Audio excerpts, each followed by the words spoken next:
I'm Bill Prince, live in Houston, Texas, and like to show you a new puzzle box I just designed and fabricated. And the first one was that I made was called the Heron's box, and this one will be called the Hooke's box, and that is after Robert Hooke, who is the inventor of the helical spring equation.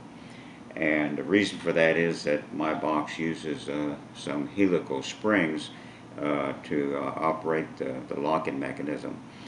And I'll show you the box. This one is not ornate so far. I'm not sure if I'll add any designs to it, but I kind of like it the way it is. And it's 3/4 inch red oak with a mahogany stain and a amber shellac finish.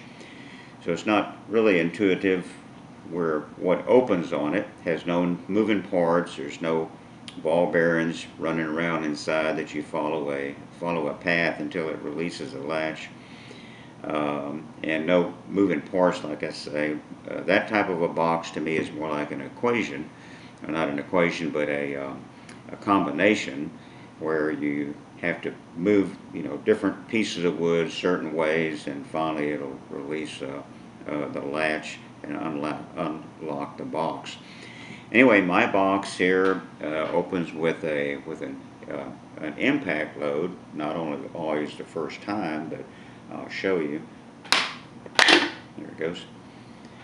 And so it pops open, and the lid comes off, and that's the mechanism. And it's brass, and it has a latch, and has a receiver hole. You can see it right here. And these are little spring push-up rods that help the lid pop open once it's released. The springs there's a spring in here, and there's a weight in here, so that you have some mass when you're doing the impact load on it. And so you can kind of see here how it would work. And so it'll move back and release the lid. And this spring has to be sized correctly, because if it's too tight, it takes too much of an impact load. If it's too loose, it'll just open without commanding it to open. And these are the same way. If these springs are too tight, too much force to depress them, then it'll put too much force on the latch and it won't release. If it's not enough force on these two springs, then it won't lift the lid. So anyway, that's my Hooke's box, and fairly much simpler.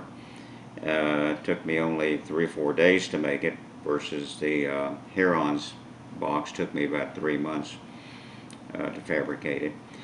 But far as I know, there's not another one exactly like this. There's one, I think, that used the internal magnet. You have to hit it to release the magnet, something like this, but it doesn't function this way. And so then to lock it, just put it in, and it will click, and it's locked. Thanks.